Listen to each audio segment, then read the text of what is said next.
What's up, guys? Welcome back to another video. And today I will be covering a push exercise called the Pike press or Pike static hold, and I will be critiquing myself. So let's get into it. So as you can see, it's a lovely day, and it's pretty much sunny. I don't know, I'm saying random things right now. Setting up, getting ready to do this hold. Getting my feet aligned. Pausing right here is a good position. The technique that I did with my feet, you could also do with your hands. I just like having a little bit of space so that when I'm actually dipping forward on my screen towards the left, I can get on my tippy toes, and instead of going leaning towards my back, I'll be pushing all my weight as much as I can on my shoulders. But here lies another key element where if I can draw it out in this blue, this neck position right there, you can do that. I was mostly doing it because I didn't want to touch my hair to the grass, but ideally you would have your head facing the other direction, so the head position would be more in a neutral position. Here's a little bit compromised. You could get a little bit neck pain and neck strain, so wouldn't recommend it for those who are just trying out to feel the movement. So going on, let me get this annotation off. Okay.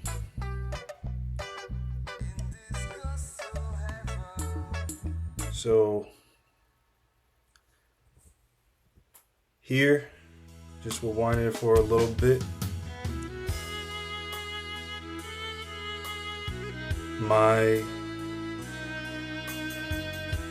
Everything is fairly aligned. It can be straighter, but doing my best not to round that my butt area, or because it's gonna make things that much trickier going on into the move.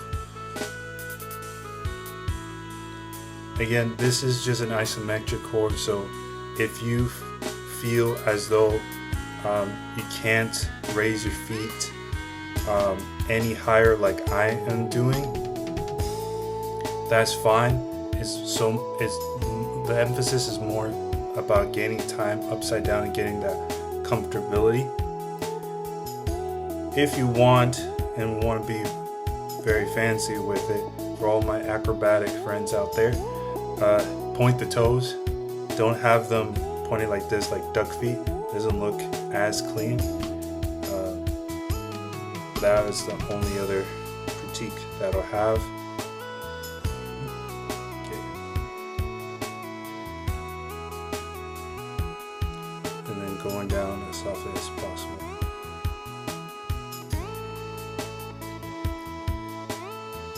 Trying out some L-sits, taking advantage of the position, and then taking a little bit of a rest, walking it off. Mind you, this was a few weeks ago when I was trying this move out. I have, since making this video, gotten a bit better.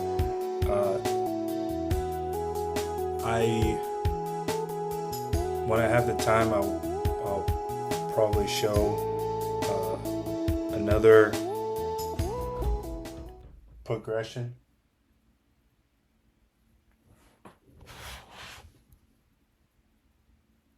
Hello?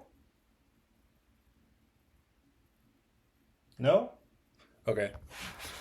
So I'll probably will show another progression too of another video attempt. So this is the second video, it seems. Yeah. Sorry that the camera is a little bit tilted. But again, I was just trying to get this video rolling for y'all, get it out. Doing some pike presses.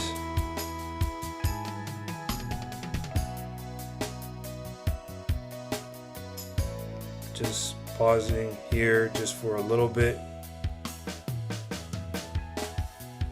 Just with this position alone as well, I could be leaning just slightly a little bit forwards so that the emphasis is more on my shoulders. Right now,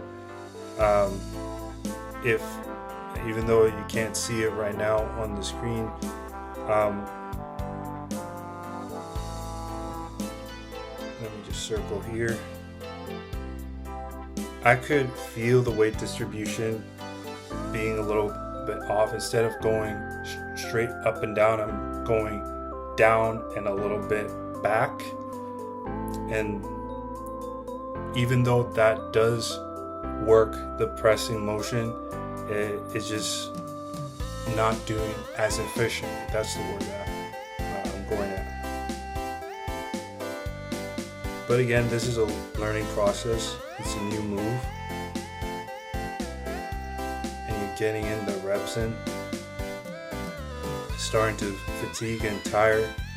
As you can see, instead of having my back straight, it's starting to curve because I'm fatiguing. Yeah, there's that rounding motion as opposed to having everything locked in straight up and down as much as possible.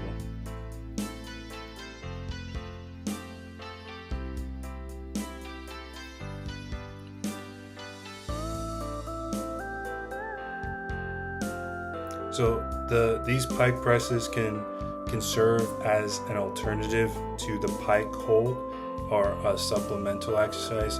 Obviously, if you still don't feel comfortable lifting your feet off the ground, or both feet, you would then listen to your body and start with this, having both toes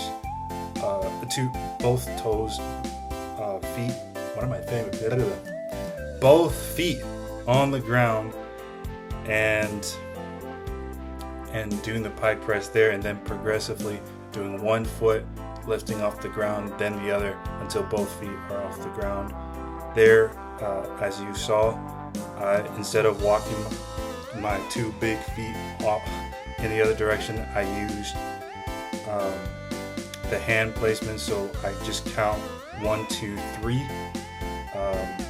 for position, where I go about hands width roughly, where the third being, I feel once they're aligned on the third step to be the perfect position for me to just get all the way over and to get after it like that.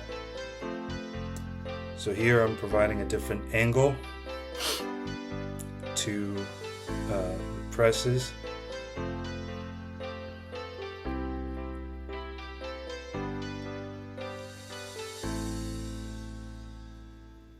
Doing roughly a 3 counter step, making sure that I'm aligned with my feet, leaning all the way forward and getting into that shoulders.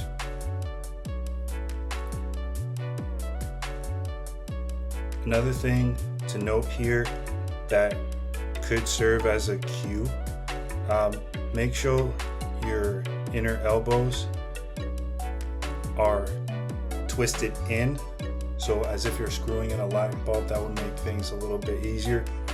But again, anatomy may be different. If you feel as though just a slight flare of the elbows is better for you, hey, as long as you're not feeling any tweaking in the shoulders or feeling like you're about to collapse, obviously that's one thing that nobody wants. Nobody wants to be injured and not be able to continue practicing their skill. Going solid and hard on these Pike presses. Let's see if I can move this along. There we go.